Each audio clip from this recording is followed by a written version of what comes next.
Assalomu alaykum. Bugun iftorlik dasturxoni uchun mazali xorazmcha go'shtli nonni birgalikda tayyorlaymiz. Go'shtli nonni xamirini tayyorlab olamiz. Buning uchun 2,5 piyola iliqdan issiq bo'lgan suv, 1 osh qoshiq tuz, 1 dona tuxum, 1 osh qoshiq drojani solib aralashtirib olamiz. O'rtacha qattiqlikda xamir qarib olamiz.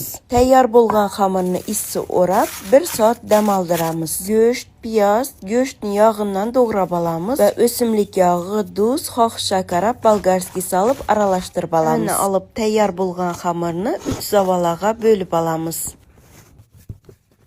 Yayib olgan xamirimizni ustidan eritilgan sariyog' surtib olamiz. Oldindan tayyorlab qo'ygan go'sht va piyozlarimizni hamma joyina bir xilda yayib, yaxshilab o'rab olamiz.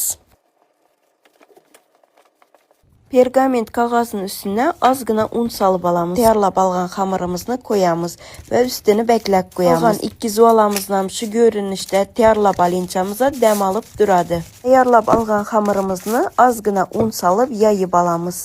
Ustini beklab yarim soat dam oldiramiz. Yarim soatdan keyin ustini qattiq surtib, oldindan qizib turgan duxovkada 180 gradusda pishirib olamiz. Asosini har doimgidek gap bo'lishi mumkin emas.